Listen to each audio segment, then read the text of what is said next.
On this podcast, we cover sensitive subjects such as abuse, suicide, self-harm, depression, and other difficult topics.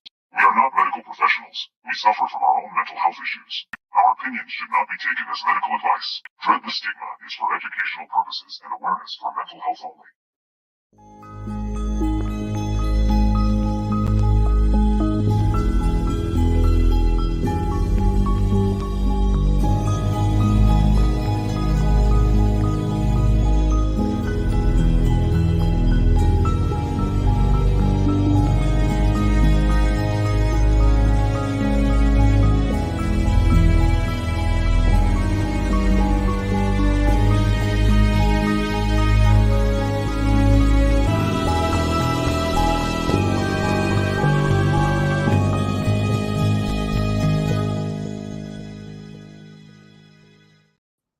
All right, we made it. We made it. It is Dred the Stigma time, your daily dose of some education on some mental health. I apologize. Being late is all my fault. Had a lot of pain. I know, right? I'm usually always on time. But yeah, so it's my fault. Catching up on sleep and played that dangerous game. I'm just going to sit here for a minute. Just going to close my eyes for a minute. So, but we're here, and how are you, Lydia? Are you doing well? I'm okay. How are you? I know you're in pain. Yeah, well, see, I was able to get the pain level down, so my body's like, oh yeah, it's time to sleep. It's time to rest. And now we get to talk about fun statistics. I know, right? Yeah, we're going to get into some numbers on this episode. We've talked about how mental health is affected. There's my dog. In different, situations, jobs, and whatnot. Now we're going to get to some numbers just so everybody can understand how prevalent mental health and mental illness is in the U.S. And it's quite shocking. I heard one stat before we went live, and I was like, what? I thought that, this topic would be good because it shows people that they're not alone, like Absolutely. How many other people are suffering. And we have a special guest. We do. My friend Crystal is on today, and we actually do another podcast together called Love on the Rocks, which will be starting back soon. And I know she really loves doing like statistics for things. So when we came up with this topic, she was the first person I thought of. So I'm going to bring her on. I'm going to push the button this time, Otis. All right, push the button. Bam! Normally, I'm not in control of anything. I just sit back and let him do everything. Well, how are you, Crystal? And again, thank you for joining us. Lydia did say you were big time in the stats and you love that kind of stuff. And I'm glad you could join us. You look like you're enjoying some nice weather out there. I am. I'm actually working on my mental health as we are speaking. got a little getaway going on, but nice. Taking time for one of my passions. Yeah, well, that's good. Statistics and mental health, both of those things. What could be better? I know, right? I'm a statistics person.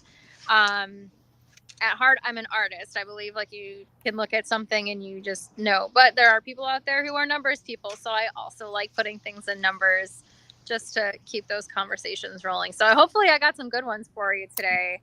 Well, the one that I heard, I don't know who found that one. I'm guessing you did, Crystal. The one that I heard about anorexia. Oh, that was me. Oh, that was you, Lydia? Okay, all right. That was one I wasn't sure. So I don't know where we want to start. Who wants to start with some stats? Because I don't think a lot of people realize how prevalent mental illness is. And the numbers, like you said, Lydia, will definitely let people know that they're not alone, because some of them are are just off the charts. Mhm. I'll start out that in the U.S. as of in 2021, now these are going to be probably Mhm. quite higher, but 22.8% of U.S. adults experience mental illness. It's 57.8 million people. And of course, you hear the stat all the time. 1 in 5 people suffer from mental illness. This is nuts. Well, because you think about, you have a group of friends, right? Yeah. So, 5 people in your group, Yeah. at least one of you is suffering from something. Well, that's what I tell people, that 1 in 5, and if the other 4 don't have a mental illness, it's you. And that's crazy. There was some stats about depression. I was looking up, watching a little documentary earlier before my nap creeped in, and just depression is a big one. Mhm. Looks like, We oh, lost okay. Crystal for a second. For a second, she said that she was having. Yeah, she's having a little technical difficulties, but she said she'll sign off and sign back on. But to touch on what Otis had said about one of the things I had read that I found surprising, like I was like, oh, it was that anorexia has the highest mortality rate out of mental illnesses. And that was kind of surprising to me, because I was like, oh, I would have thought like depression, because, most people who are like severely depressed will want to end their life. But then, Crystal had made a good point in that the number of people that attempt it and are not successful, which Right. thank you. And then also, like, recovering from anorexia is very difficult. Like, your body, we talk about mental illness, it's your mind most of the time, but anorexia is both. So that one was interesting for me Yeah. to read So- about. Guys, for a second there, but I know right where you're at in this conversation. But yeah, think about the statistics when you said, oh, I would think it would be people with depression. Think about how many, unsuccessful, suicide attempts there have been, as opposed to how many recovering women or men with anorexia that And most of the time, even if they do recover from anorexia, it's already taken its toll on their body. And then There's a lot of long-term effects. Yeah.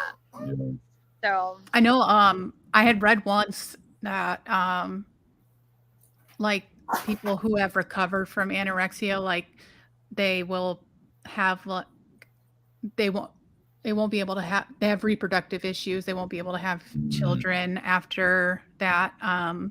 So it's it's sad that not only takes a toll on their mind but also their body, and it's like, even though they've recovered, they still have to see the issues of what they dealt with every day. So that they've recovered, some of their organs might not have. Right. Yeah, lifelong issues, with your body from, all of that. Let's hear some of the. Everybody's got notes, but me. I have websites up. Even Crystal brought notes, man. Well, I'm telling you, that's why I asked her to come on. She knows. And let's hear some of the stats that you found for us, Crystal. Let's dive into it.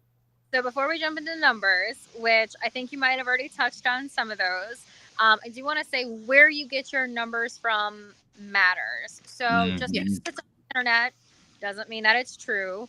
Not all sources are created equal. Therefore, not all opinions are created equal. So it's very, very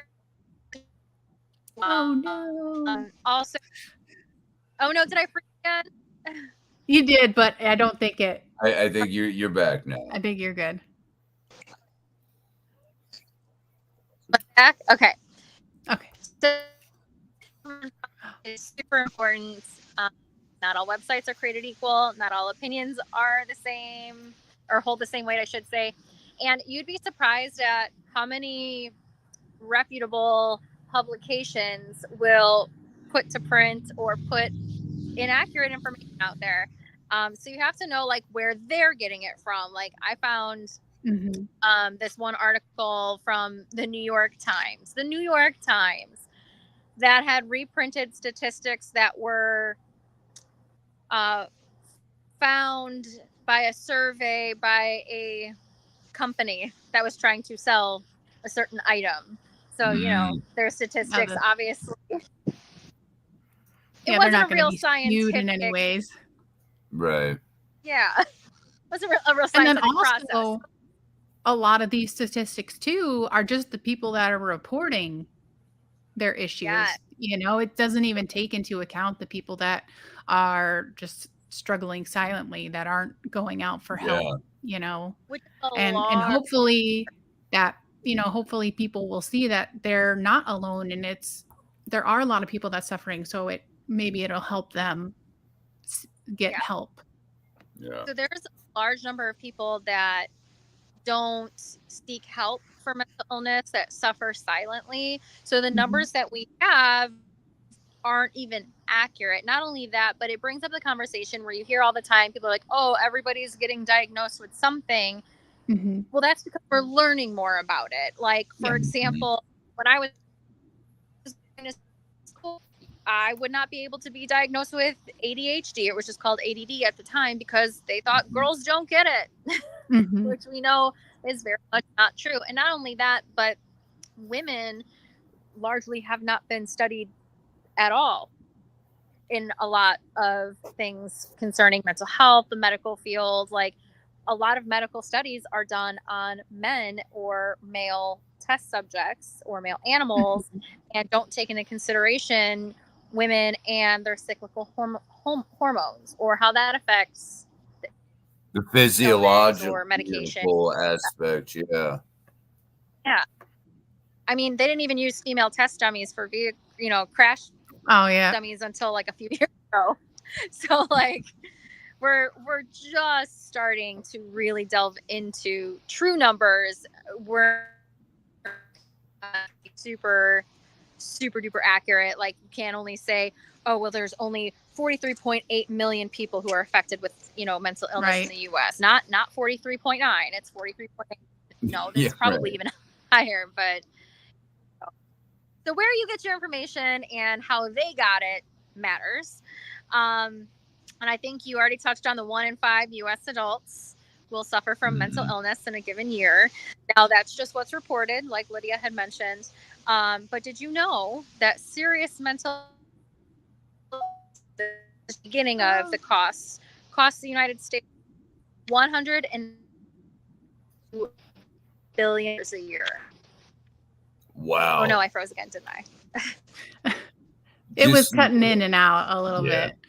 So it was severe depression.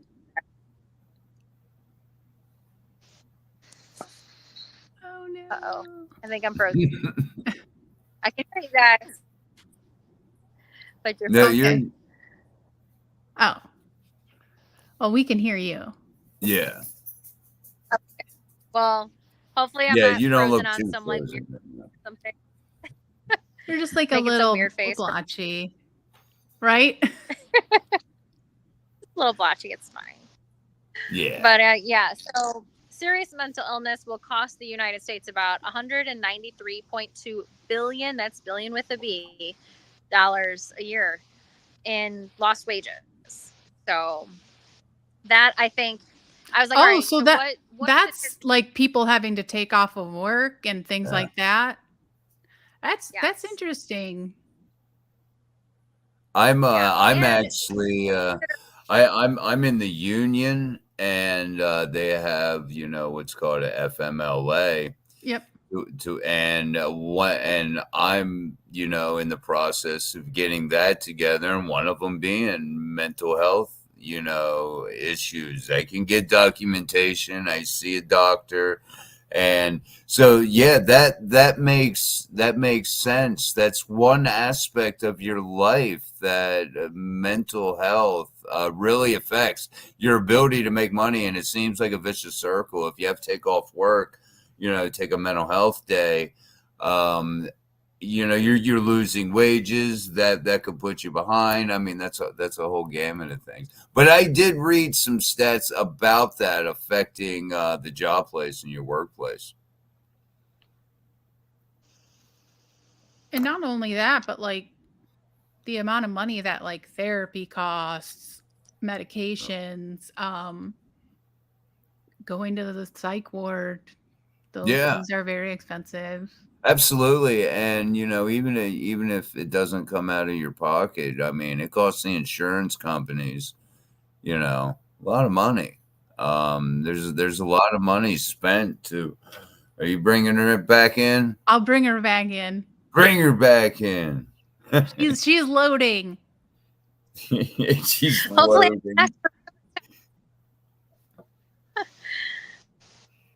No worries. It's the internet. What are you gonna do? That's true. But go ahead, please continue, Crystal, with some of the ones that you have found. We'll hurry up and get you on before you drop off. Oh, we lost. As soon as I said drop off. Hopefully you guys can see. Yeah. So $193.2 billion is what it costs the U.S. every year. Well, that's just serious mental illness. And that's considering that only 41% of the adults in the United States with a mental illness received any sort of mental health services. Mm-hmm. So less than half of the people who have, mental health issues or mental health concerns, less than half of them received mental health related services. Now, the number for children is considerably higher, but still not perfect. It's just over about 50%. And I think, Lydia, some information that you might find particularly interesting and can agree with while we're talking. Oh, no.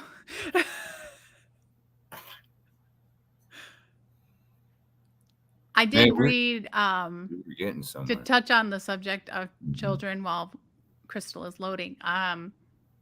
So compared to the 1 in 5 for adults, for now youth, and it's considered the ages of 6 to 17, it's 1 in 6 is struggling. You think about your average classroom size, 18 to 24 kids, Yeah. So you're looking at a quarter of that class of those children dealing with something.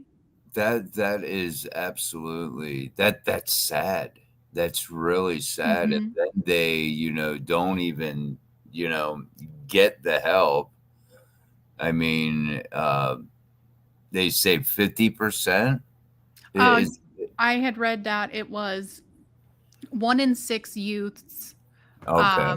So I was just using the idea of, if you look at the average size of a classroom, I'm putting it at 18 to 24 students in a classroom, that That's range. right. Yeah. I didn't look up how many kids are in the average classroom. But I mean, based on those numbers alone, you're looking at a quarter of a classroom of children.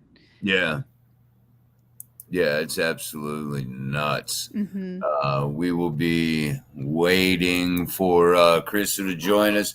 She's enjoying some nice weather, but the nice weather is not cooperating. Yeah, she said she had no service inside her house, so she at the house she was at, so she was outside. Here she comes. So there she is. Hi. Sorry, I keep losing you guys. You're fine, dear. It happens. It happens. So let's get into some more stats that you got, Crystal. Yeah, what were you saying about children? Yes. Oh, about 70% of youth in juvenile justice systems have at least one mental health condition, and at least 20% of those live with serious mental illnesses. I did read that one. So they're pretty interesting. I don't know. Yeah, because I know Mm. at the prison I worked at for about a year and a half, almost 2 years, we did have 16 to 17-year-old inmates. So, it's interesting to see that statistic. Yeah. Yeah. That, and that leads to, a lot of Signal. Oh, oh, there we go. I That, have you guys now. woohoo! and All and right. yeah, it actually looks a little better too. Yeah, you're Okay, clear. yay. I mean, All right. you were beautiful either way. I mean, I prefer myself a little bit more blurry personally, but I Oh, just can't be choosers. And I keep turning away because it's like flipped. But I just wanted to get a better signal for you guys. So yeah, 70% of youth in our juvenile justice system suffer from at least one mental health issue, and 20% of those in the system have a serious mental health issue that they deal with on a daily basis. So, and when you compare that to, and again, these are just the numbers being reported, so maybe not accurate diagnoses, but there's about, I want to say 21% of inmates in state and local prisons.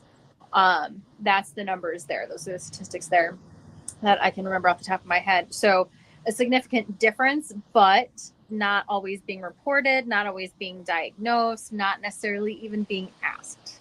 Mm-hmm.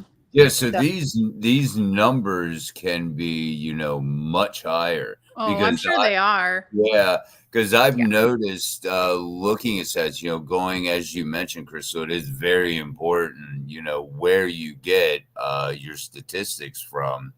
One of the places I was looking at was NAMI. I thought maybe they would have, their finger on the pulse. But that's absolutely crazy Now I have to about go get my notes because I did actually write down some websites Oh, there you for people go. to check out just in case they wanted to see. So I go get my notes now. I will touch on while Crystal is going to get her notes. I know we had mentioned it backstage before we had started the show. Now, looking through all this, I would have thought that depression would have been like the number one Yeah. mental health issue that people were suffering from. And, as, Crystal said before we had gotten on, it's actually more people actually suffer from anxiety than any other mental illness. Yeah. Yeah, that's crazy. So actually, the number of people with anxiety, when you look at the millions of adults that are impacted by mental illness, which is, I mean, you're looking at, let's see, 1 in 5. So 43.8 million people suffer with mental illness, and about 40 million of them are impacted by some sort of anxiety disorder at some point within that year. Now, that's not to say that it's not also paired with something else, because anxiety comes alone. Usually brings a couple other friends to the party. Sure. But, No, it always does. Yeah. But it has the highest percentage as far as when you're looking at, okay, is it anxiety, depression, schizophrenia, substance abuse disorders, which again, that is also a hot topic because some people say, well, that is a mental health issue, and some people say it is not a mental health issue. So what the substance abuse, some say it is not a mental health. Is that what you're referring to? Yeah, that I know that debate, because it's like, oh, well, you choose to start to have that first drink, or you choose to start having that first drug. So it's not like, for depression, your neurons and everything, like that just happens to you, or you had a traumatic experience that you had no control over. You so people debate that, oh, well, you chose to start doing drugs, you chose to start drinking, so they don't put it in the classification as a mental illness. So yes, I have heard that debate. Yeah. Cody Vincent chimed in real quick on anxiety. Anxiety stems from your fight or flight. Yes. Since there is no need to use that instinct like we do, it evolved into something else. Yes and no. Yeah. So there isn't just fight or flight. There is flight, fight, freeze, or fawn. So there Freeze. Yep. Yep. fawn. So there's 4 options there, but we still do use that response. Like, it still does have a purpose. It's just not being used in the same way that it was back when we were cavemen. So, like, no, we're not running from, wild animals and out hunting, for our lives, but people still experience trauma, and it's still needed. But unfortunately, some people's brains just aren't wired the same, and their anxiety is going all the time. Or it could be something small that sets it off, or it could just be a bunch of other little things that put them in a high anxiety mode, and then that one little thing just tips the scale. So a lot of different. But anxiety is the number one. But there's also more than just like a generalized anxiety disorder. So there's a couple other disorders that will get lumped in with that anxiety as far as the numbers go. So, I would say delve into that a little bit more research wise if you really want to break down that percentage. I think it was somewhere around like 16.8% or something like that. But some good websites, Otis, because you were talking about what websites you were looking at. NAMI is good. So that's the National Alliance on Mental Illness. That's NAMI.org. That is a good site to check out. Also, the National Institute of Mental Health, which is NIMH.nih.gov. Or you can always check out CDC.gov. They've got lots of statistics there for you to check out too. And that's not to say that other places don't have reliable information. You just have to vet it and check where they're getting it. That's all. Yeah. Yeah, because they do vary. The different sites that I was looking at, one person would say just saying you like 2%, another one would say 2.5 or 3%, or even, quite larger or quite smaller. I think it's depending on when their stats are from. So like originally when I had started researching, it had said that it was 46.6 million people were suffering, adults were suffering. But then when I saw the 2021 statistics, it was up to 51 million. So, and again, it's like Crystal had said earlier, like more people are getting diagnosed than in the past. And it's because we're learning more about these things and more of the things to see that, oh yeah, that's a sign of that. So. Yeah. Okay, go. I feel like I cut Crystal off from something, and I'm sorry. No, that is like completely accurate. And it's like, oh well, like you could say, oh, more people are being diagnosed with autism than ever before. That's always been around. It's like, yeah, well, okay, Grandpa Paul and his train collection, I'm sure would be diagnosed as autistic nowadays. Like,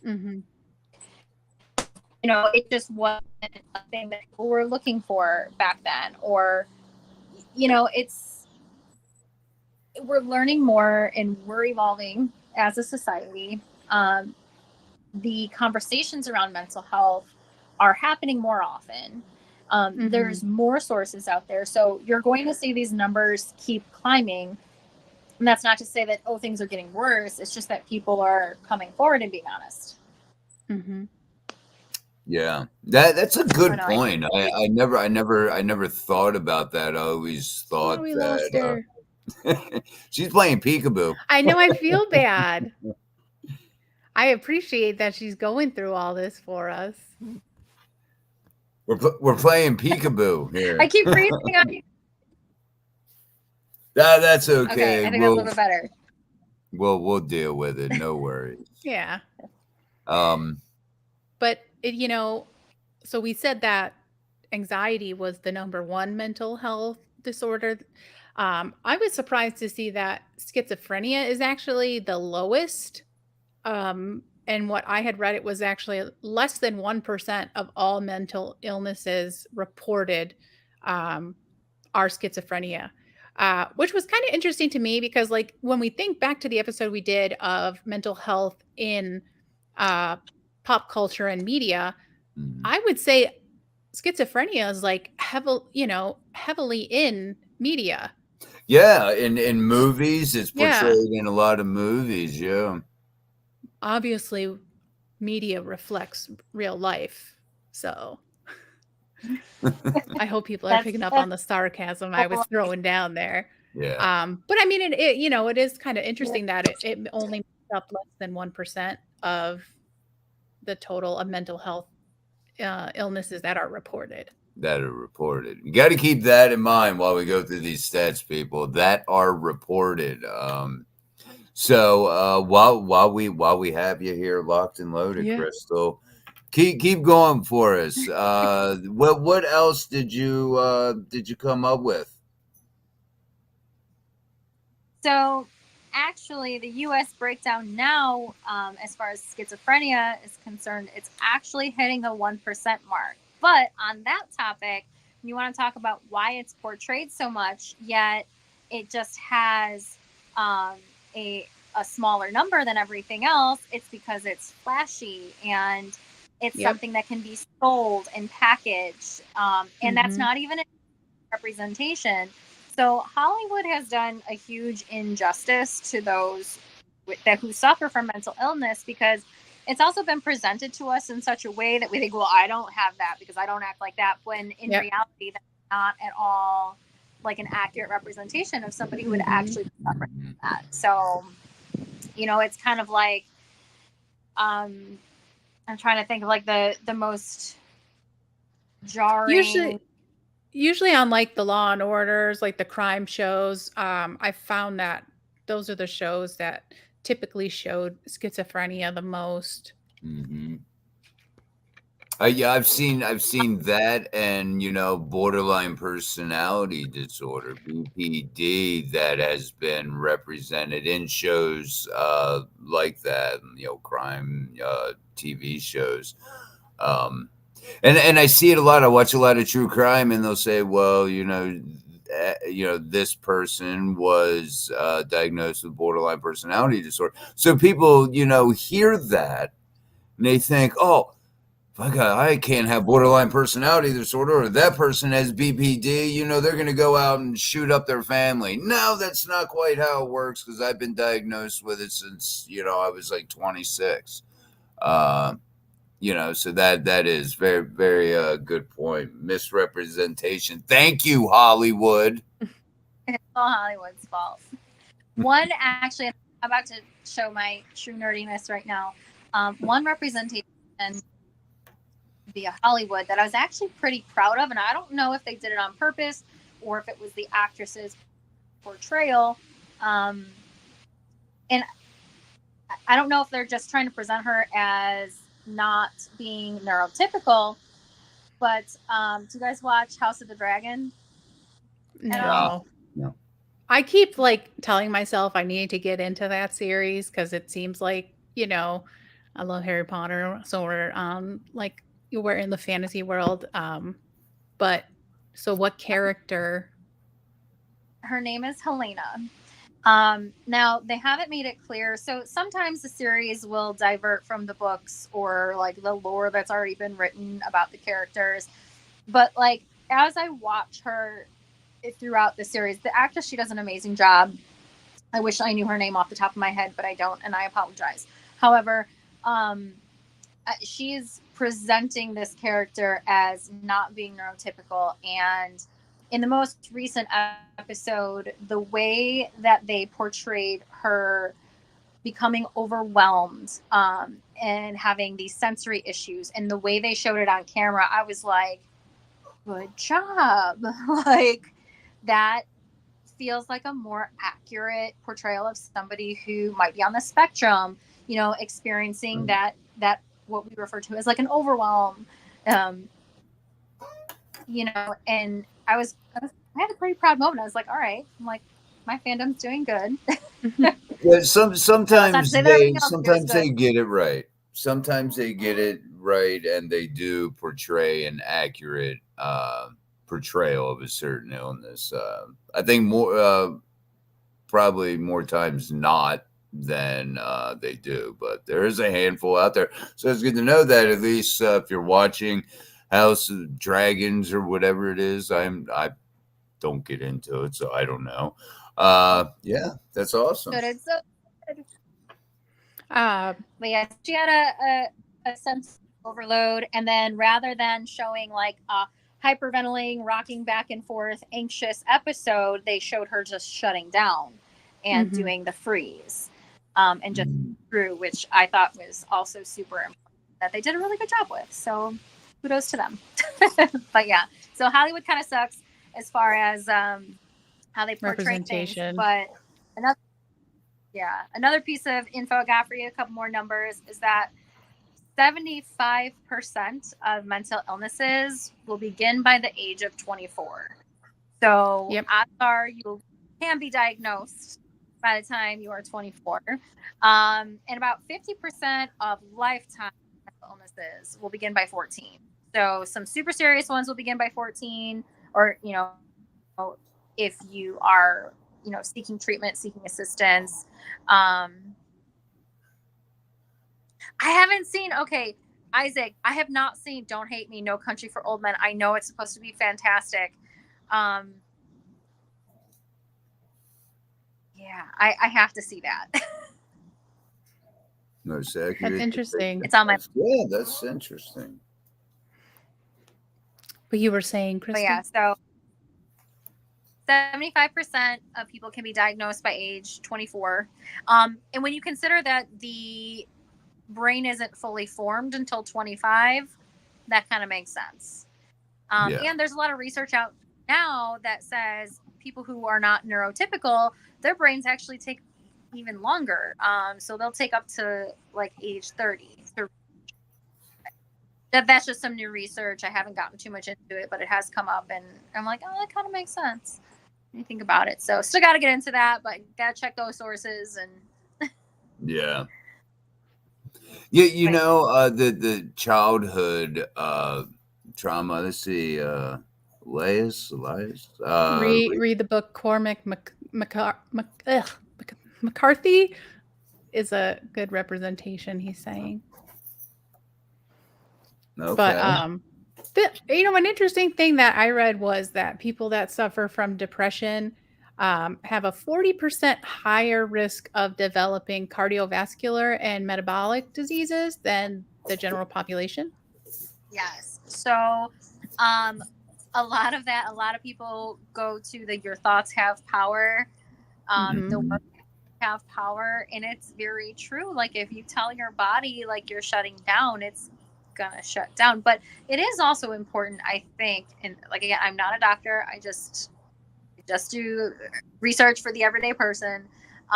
You know, giving yourself sick days is okay. Like I can't explain how many times I've had the conversations with friends like, you're in a bad mood, you're in a bad place mentally, take a sick day. Like treat yourself like you're sick. Don't go do chores and stuff. Like sleep in, drink some water, have some soup, be nice to yourself, take a bath, like get yourself right, take time for yourself. Like that is so important to do. Yes.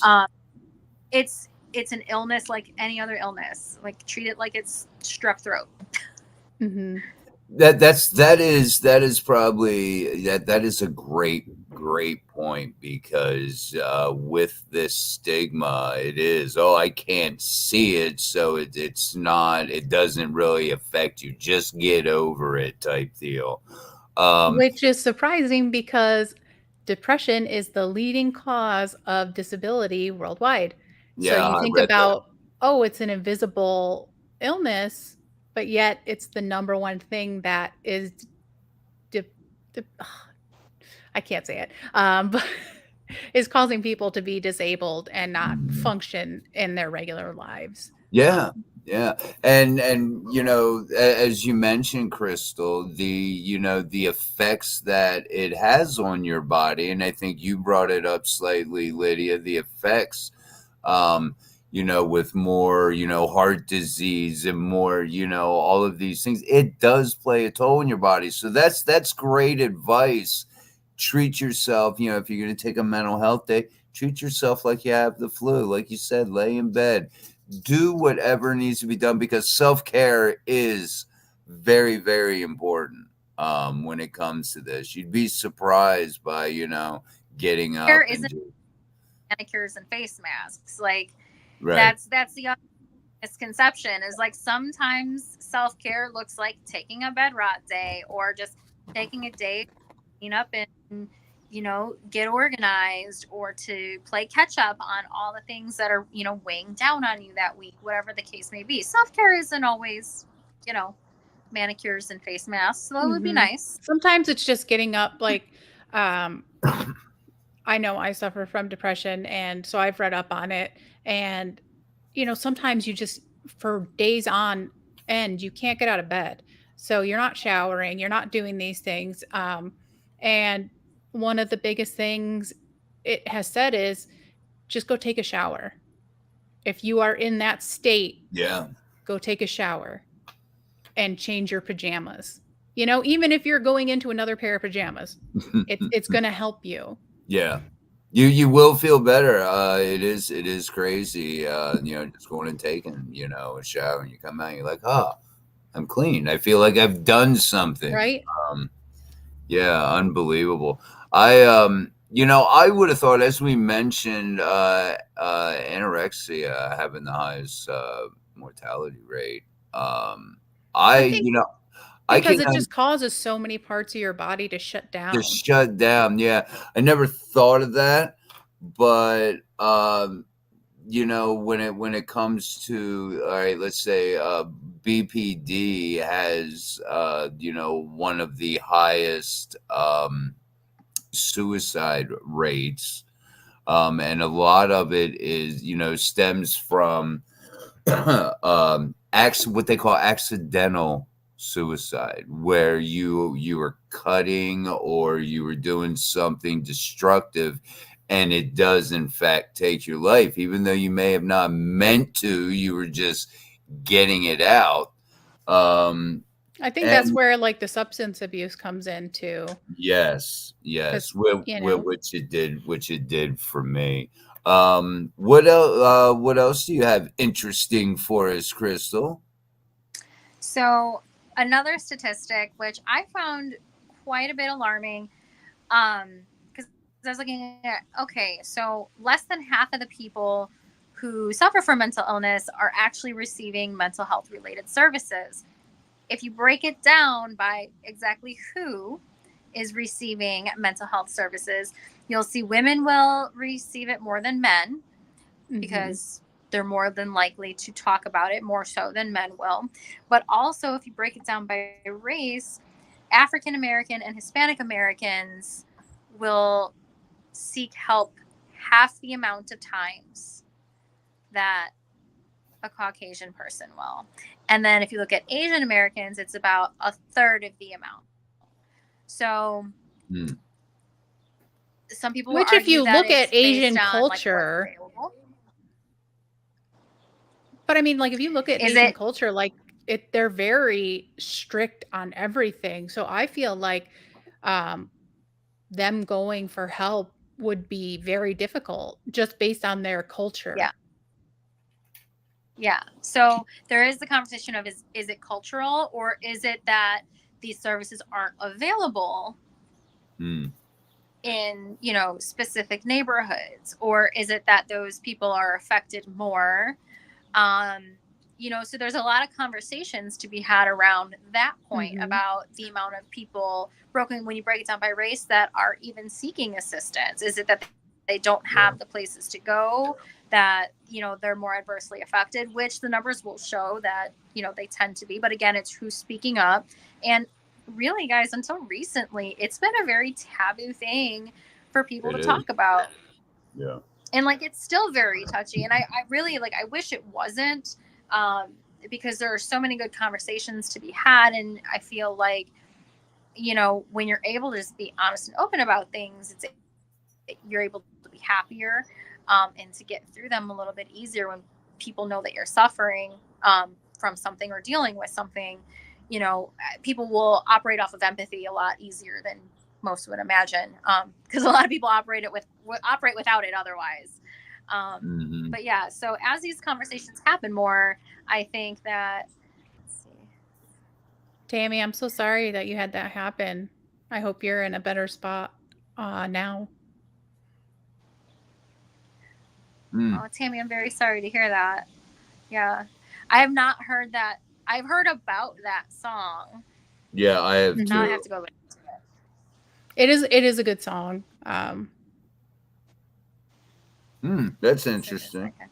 Yeah. So eye contact is a huge thing, as far as communicating in different cultures. Like some cultures, like if you're being spoken to by an adult, like being scolded, like you look at them, or they'll be offended. Or in other cultures that you don't look at them, you like look at your shoes, like, Mhm. So I mean, culture does play a part in it, but I think it's kind of a combination of everything. Oh yeah, yeah. Speaking on the culture part, I was watching some videos earlier, and they were talking about Japan in particular, and their culture goes back to like the samurais, where it was considered honorable, you Mhm. know, To uh, commit suicide, yeah. yeah, to take your own life. So I guess that has ingrained itself too into their culture. So that could be a question of, okay, is it culturally accepted in certain uh backgrounds or whatever, the demographic, but or is there just, like you said, not enough resources to accommodate? Well, if anybody needs a resource, you can call or text 988 Right down there at the for bottom. help. Um, so even if you can't go to therapy, if you need someone to talk to in that moment, call or text I've 988. used it. It Yeah, works. 988 is a great resource. It's the Yeah. new, it could be 741-741. Mhm. Um, that's now 988. It'll direct you there. Um, but also, when you're talking about getting help or seeking help, some people just can't do like the in-person therapy. That might be too Mhm. much for them. Nowadays, teletherapy is Because of COVID, becoming, that's I you feel like know, that's one of the number one yeah, things to come out of COVID. yeah. Yes. And it's great, let me tell you. um, that is something good that I think we got out of that whole mess. Yeah. And I'm very grateful for it. And I think that has opened up therapy to a lot more people than Yeah. would have sought it otherwise. So, Mhm. and they Especially even if had you're like, dealing with anxiety, you don't even have to leave the house. You just have to log into your computer, and that's awesome. exactly, like if that's your chosen mode of communication, sometimes it helps to be faceless. But there's also even apps like you can text with a therapist. Mhm. So that's also, an option. There's all sorts of, there's also now more therapy programs being offered and being covered by workplaces, than ever before. So I would also say, like, check with your workplace. They may not offer like, oh, we're gonna cover X amount. I'm not talking money wise, but they may have like chosen providers, or they may Mhm. offer um, resource material to help you find a therapist that works for you. My And I will job, say, yeah, my job yeah, does it. finding a therapist isn't necessarily a one and done either. So, Yeah, sometimes seeking help. you don't fit, you Yeah, know. Yeah. sometimes you gotta try on a couple glass slippers until you find the one that's yours. It's also the It's same with you know medications. Like it some people, that are dealing with these mental illnesses, they're like, "Oh, well, the medication doesn't work." It's going to take you a few different ones to find one that will help you. And if anybody is struggling with medications, there is actual genetic testing that you can Yeah. do, um, that will show you what medications your body will respond to the best. Um, Mhm. So if that's a route anybody needs to take, there is that option. And don't get discouraged, because I think, Lydia, you mentioned, it could take up to 6 therapists before Yeah. you find the right one. Don't give up. Reg had said it earlier, I began therapy this year at 45 years old. Hey, I'm turning 52 next month, and just now, have found the right combination of medicine. I put the bottle down last year. Doesn't matter how old you are, buddy. Just, the fact that you took that step is great. So, good luck on your journey there, Red Jet. So back to numbers wise. Numbers. So I believe these numbers are based on 2021.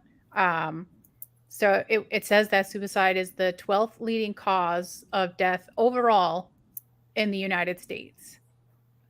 And then it goes to say that, 46% of the people that did take their own life had a diagnosed mental health condition. But then it goes on to say that 90% of the people who did take their life, their family members and friends said that they were showing signs of suffering from these disorders. And it could be something that, they never went to deal with it. So that, it's quite sad that it gets to that point. And then that's part of why getting a diagnosis is so important. People are like, oh, why are you so obsessed with getting a diagnosis? Because it helps to give you a reason why things are happening, not just that you're a failure. Exactly. Wrong with you, like there's something else going on. So seeking help and getting that diagnosis is super important. And the earlier you can get it, the better, because if 50% of people with serious mental illness are showing signs by the time they're 14 years old, well, that's a lot of lifespan there that can be affected. And better just having a diagnosis. Yeah, like think about going through a majority of your young adult life just thinking there's something wrong with you. It's you. You're wrong. You were made wrong. You were raised wrong. Whatever the case. Whereas you find out when you get older, like, oh, it was nothing I could have controlled in the first place. Look at that. I should have stressed so much. Like how much better would it be, and how much more could you like yourself? If it's not you, it's your brain. You're it's an illness, and that's exactly what happened. To myself. With years and years and years, I was misdiagnosed. And it compounds if you don't catch it in time, just like a physical illness or whatnot. Just imagine breaking your foot and just not going to the doctor. Think about all the problems you're going to have later on because you did not take care of that. And it's really the same thing. I don't know if that was a good analogy, but it's really the same thing, because it will compound, and you start thinking, like you said, that it's me. Why doesn't everybody, why don't I have friends? Why do people keep, it's me. I still ask myself that, and I'm 35. So understanding that it is not you. You are not alone. And getting a diagnosis. I have a self-identity issue. And getting the diagnosis let me know, it almost gave me a sense of identity, which could be dangerous because you don't want your disorder, your illness to, define you, right? But it did let me know, it did make me understand my actions and why things were happening the way they were. It wasn't just because I was an asshole. It was because there were certain things going on. And, it does absolutely help. In my case, it helped. I did tons of research looking into, wow, this is why I did that. I wasn't an asshole sometimes, maybe, but for the most part, for the most part, it was what was going on up here that wasn't dealt with. So anybody who is starting, like Reggie, anybody who's starting, therapy, kudos to you. Get in there and figure out because it's going to be, a lifelong fight, at least, for me. I mean, it's a battle every day, but it's so worth it. And not only that, but they say that children who go undiagnosed or don't receive treatment or an official diagnosis are twice as likely to become depressed or suffer from other, mental illnesses. So, not checking and doing due diligence right at the beginning is going to compound the issue, and then it just gets worse. Like there are a lot of people who find out that they are high functioning ADHD, but have been masking with anxiety most of their lives. But it's not until that anxiety gets treated that they're like, oh wait, there's really a different problem. Right. Well, that you mentioned that, and because we had talked about women versus men being studied, I believe it's ADHD. Severe depression masks as ADHD in women. Like that is a specific, and that's not like for men, like that for women, and I don't know if it's because, we have our thing once a month or whatever, but that's, because you're thinking, oh, I'm just depressed all the time, but it could really be something else.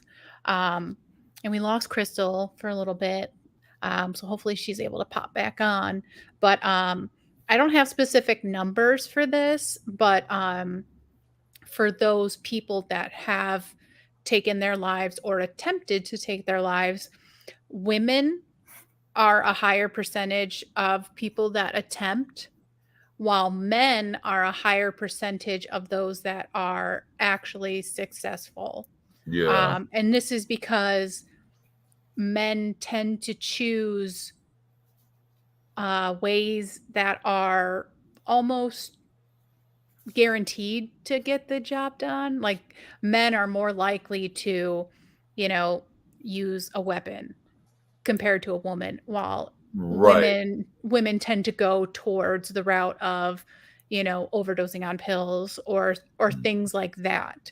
So it's like women are trying more, but men are getting the quote unquote job done more. Sad to say. So we got Crystal back. And we got a different background. We're trying to get a third place. But I didn't want to just leave you guys at that point. Yeah. So much of it. Yeah, because if you're not diagnosed, I know I had a problem with drinking for a while after an injury I had, because it was like, oh, well, if I'm drunk, I'm not in pain.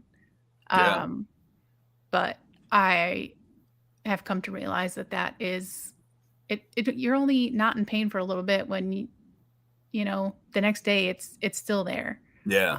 I did this might be significantly more. Right. Yeah, I did the same thing. I self-medicated for years, developed a dependency on alcohol because it numbed me out.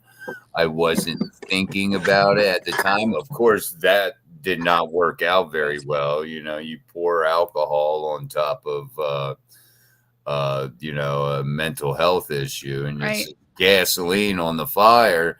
But I've always told my wife, as my drinking's got out of hand, I've always told her, if I could just deal with the issues in my head, quitting drinking won't be a problem. And it wasn't. Ironically enough, I had to take no medications. I didn't have any withdrawal symptoms. I got this taken care of, and the rest just kind of fell in line. And that's, like Crystal had said, the power of thought. Yeah. So some people will say, like, if you are suffering, if you just try to have positive thoughts throughout the day, or if you put positive notes up that you're constantly seeing, you can try and like rewire your brain. Obviously it's not going to work for everyone. But it's something that it's maybe a little something that somebody is suffering that can use to their advantage. So Yeah.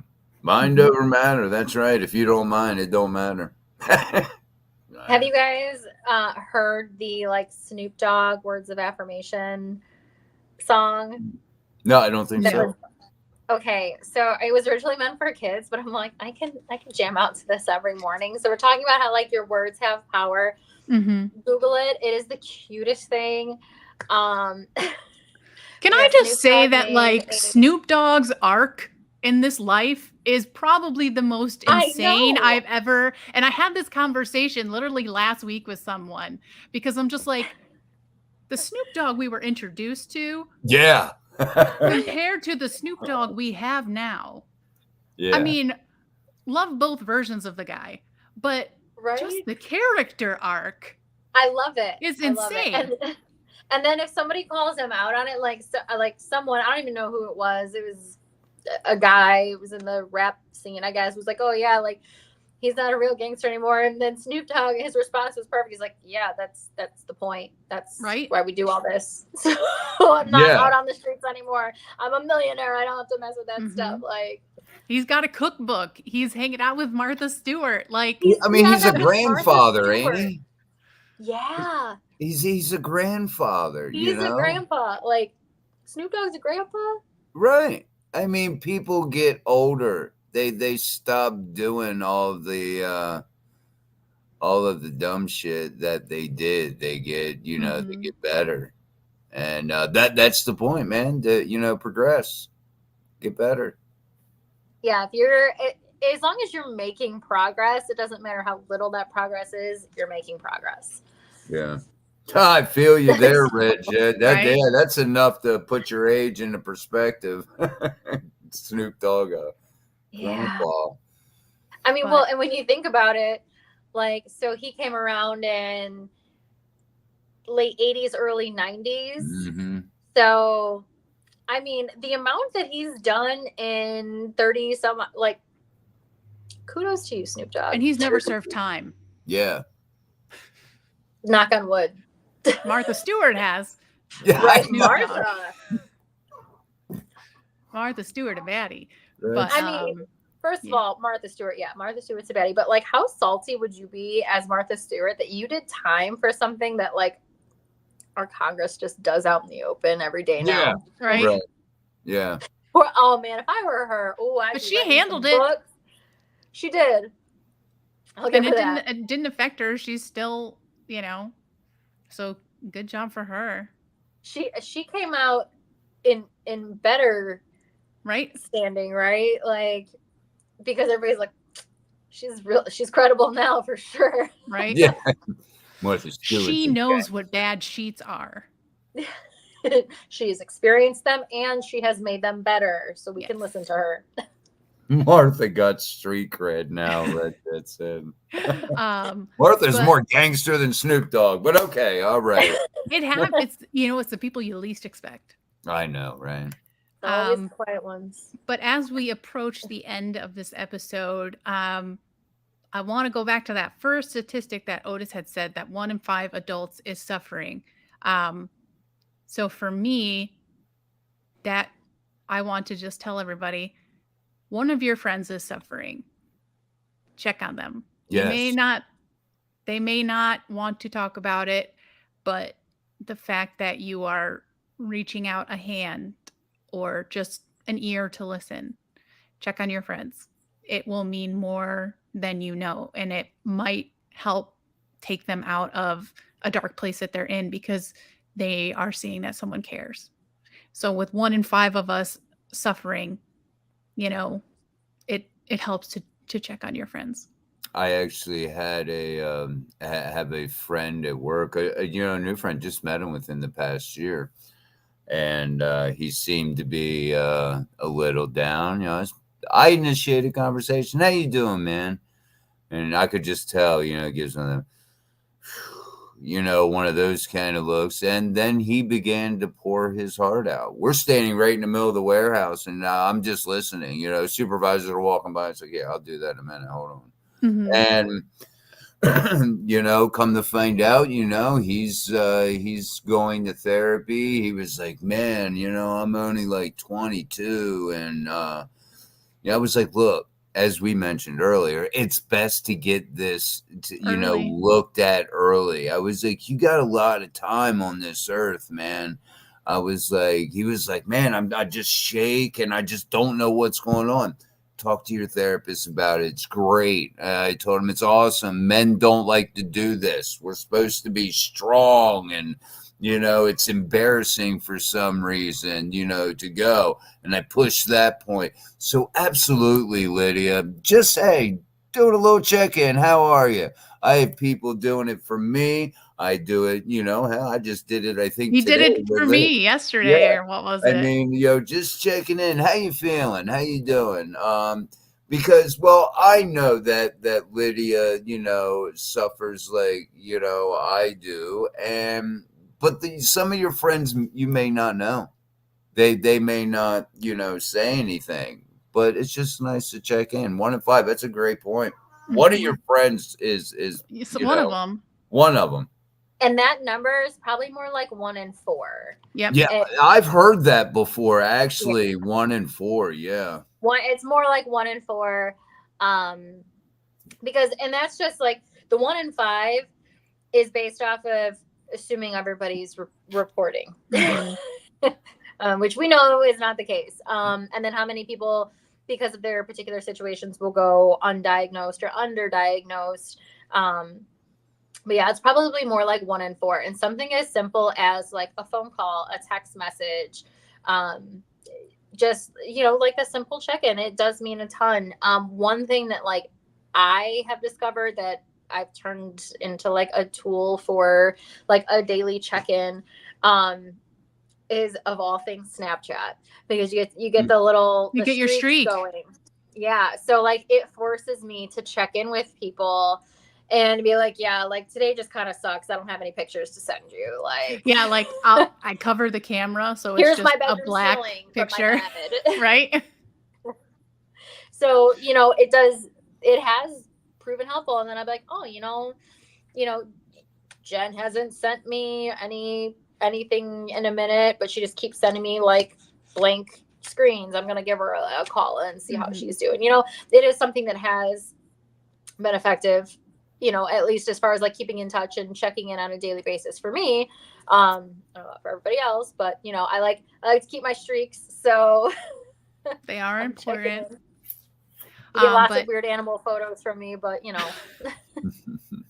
But Crystal, thank you so much for coming on and all the research you did. And I'm sure that, well, I hope that at least one person will be helped by the research that you did. And thank you for taking the time out of your day for coming on and speaking with us. And thank you to everyone that, tuned in tonight. I know we had a couple new viewers, so, thank you for that. I'm glad we just showed up in a feed somewhere. But we are a bi-weekly podcast. Thanks for having me. Oh yeah, absolutely. We're a bi-weekly podcast, Sunday nights, 8 p.m. You can subscribe to our YouTube channel to see our previous episodes that we've dealt with. And then we also have a Facebook group. We do keep it private so that there's not like trolls coming in. So if anybody wants to join that, just look up Dred the Stigma. But Otis, do you have anything? This was a really important, eye-opening. Yeah, it was eye-opening. I couldn't believe the anorexic, stats. The only thing I really have to add is just to push the importance of what you brought up, Lydia, and checking on your friends. Do a little check-in. How you been? And even if they don't come out and talk to you, they know somebody cares. And that could be very important. and it could save a life. Who knows? Crystal, any final thoughts that you like to put out there before we close things down? Well, first, thank you for having me on. It's been a pleasure. Sorry my connection wasn't the greatest, but we made it It work happens. in the end. We You get to power see part of through. the kitchen. But just the numbers, if you like numbers like I do, the information's out there. Just know that, not all sources are created equally, and double check your sources, make sure they're reliable. And obviously tune in because you guys did some great homework too. I'm very proud of you. Lydia's been turning into a little research assistant lately too. I want to point this out. I've been a nerd my whole life.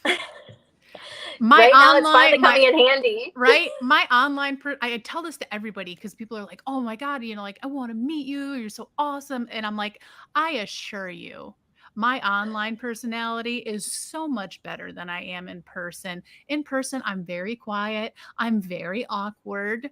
I have RBF. You will not want to approach me. I do. I will wear headphones so people don't approach me. Even if nothing is on. Just, because that's why I don't like earbuds. I get the ones with the cord. So people will I have the cord. They see the cord, yeah. I think it was 2 weeks ago, I actually left my house, a friend had invited me out. And it was a ton of people that I used to work with. So you would think, hey, I can talk to all these people. No, I sat in a corner. And we were at a bar and people are drinking, and I'm sober now, and I've been sober for over a year. So for me, I was like, I'm not this person anymore. And it eventually just got to the point where I'm like, I just want my check for my nachos, and I was out of there. So I joke around a lot that I'm a lot cooler online than I am in person, and that took a lot longer to say than I anticipated. So I apologize for that. Thank you, Brenda. Yeah, I do want to. I want to give a shout out to Brenda, because maybe a year and a half ago, I had deactivated my Facebook and I was gone, and I checked my PO box and I had a card from Brenda, and she had wrote me a card, and she just wrote me a card to check on me because she saw I wasn't there. So, that littlest thing meant so much. So thank you, Brenda. I still think about that card. Oh my God, why do I cry on every episode? You got a streak. I know. This is my streak, is tears. A streak. But yes. Think of tears as a superpower. So you're expressing the emotion. We're not about suppressing them here. Sometimes you can't. Yeah. I was trying hard. I was like, I'm not going to cry. I'm like, we're doing a numbers episode. I'm not going to cry. Cry on a statistics show. Right? I love those statistics. So I mean, the more you delve into them, we'll give you something to cry about. It really does. You got that right. We mentioned it was a real eye-opener looking at all these numbers. And just to show how many more people are suffering that we don't realize. So again, if you're think suffering, about it, unless you're doing a podcast about statistics on mental health, when was the last time you really delved in and did any research? Right. Yeah, you don't. Most Americans haven't read a book since high school. Yeah. I didn't even read them back then. It's probably not something to brag about, but when I explain to young people nowadays that when I grew up before the days of Google, they're pretty appalled. How did we do anything or write papers? There was no AI to write papers for us. There wasn't even Google to give us the answers. The Dewey Decimal System. Nobody will kids these days have no idea what we're talking about. We had to go to a library and look to where this book would be found and then get said book. And if somebody already had it out. And we had to write a bibliography stating what books we used. I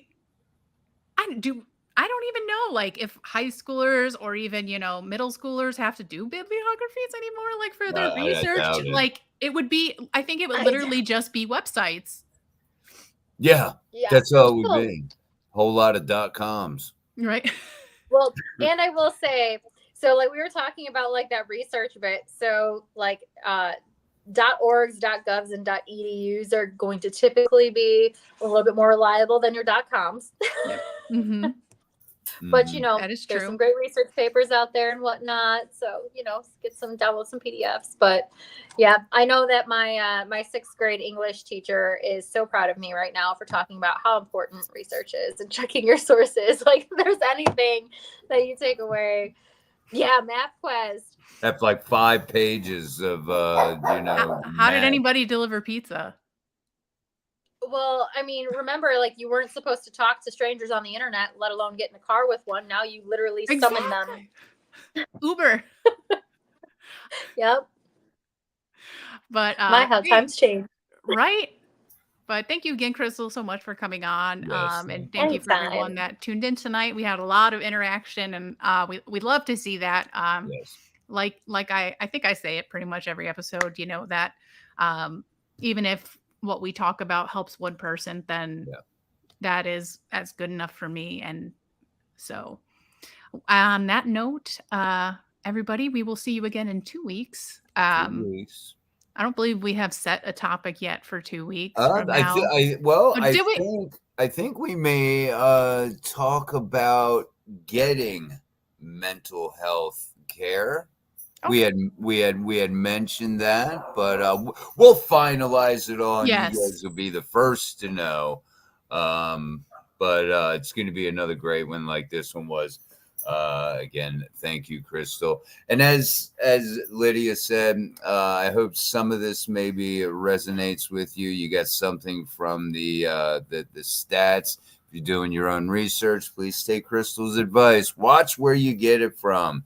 These numbers can be skewed, and going to more reputable places, you know, like NAMI, check out the .orgs and things of that nature. I found that to be very true. I never realized that, but yeah, .coms with a com, I think stands for commercial, or no, I don't know. Anyway, Never thought about it. Never thought about it. Now I'm going to be Googling that. Weird things, yeah. We're not tech people. It's fine. I'm not. We do paper notes, Otis. We do paper notes. True story. All right. Well, everybody have a great night. And if you are struggling, reach out 988. You don't even have to talk. You can just send a text. Send a text, and we'll see you in 2 weeks. Good night.